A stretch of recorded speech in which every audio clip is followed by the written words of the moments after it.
Hi everyone! Happy Sunday. So I'm going to start my speech with a quote by J.K. Rowling, and it says, "You control your own life.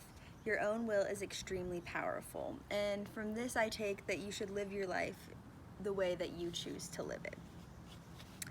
So some identity markers that I'm going to discuss is the fact that I'm a woman and that I'm a Cabrillo College student, and kind of how people perceive me through life because of these two aspects, about how I may be unsuccessful because of my gender or because of my educational background.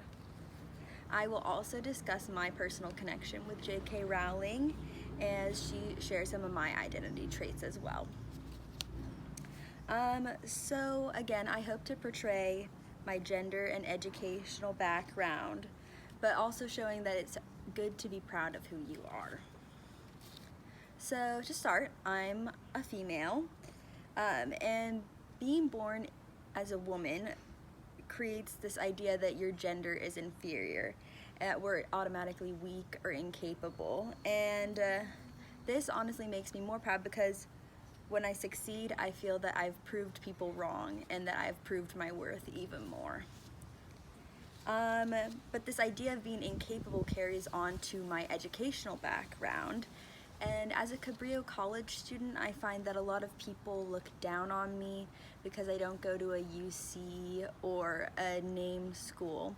But really, I find that I'm getting this great educational background, and I'm working harder than most of the students that I know. I spend more time on my schoolwork because I'm really trying to succeed and transfer to somewhere that I would also like to go. So I keep setting goals for myself because I'm taking this step in my life plan.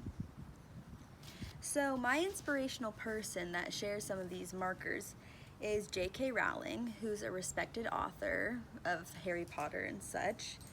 She would be the richest self-made woman if she didn't donate so much of her money. So it really shows how much success that she has gained over her lifetime. She has faced similar struggles to me because she is a woman that people looked down upon. Her gender made people think that she wasn't good enough to be a successful author, and in fact she was rejected by 12 publishing companies for Harry Potter's.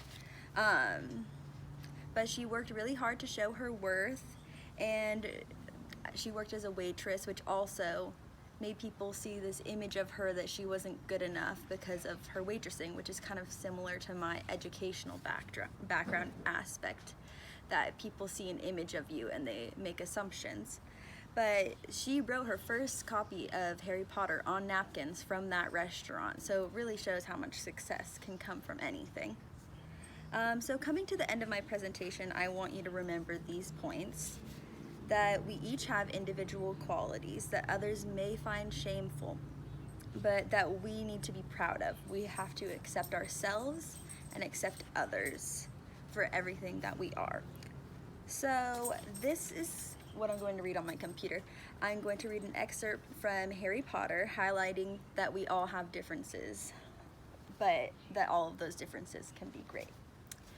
So, you might belong in Gryffindor, where dwell the brave at heart.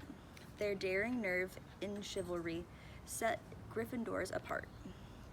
You might belong to Hufflepuff, where they are just and loyal. Those patient Hufflepuffs are true and unafraid of toil.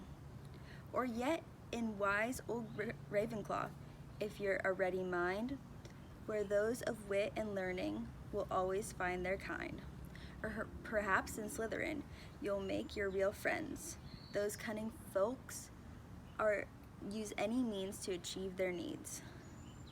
Basically, that's them putting on their sorting hat, but it shows that all of us have differences. All right,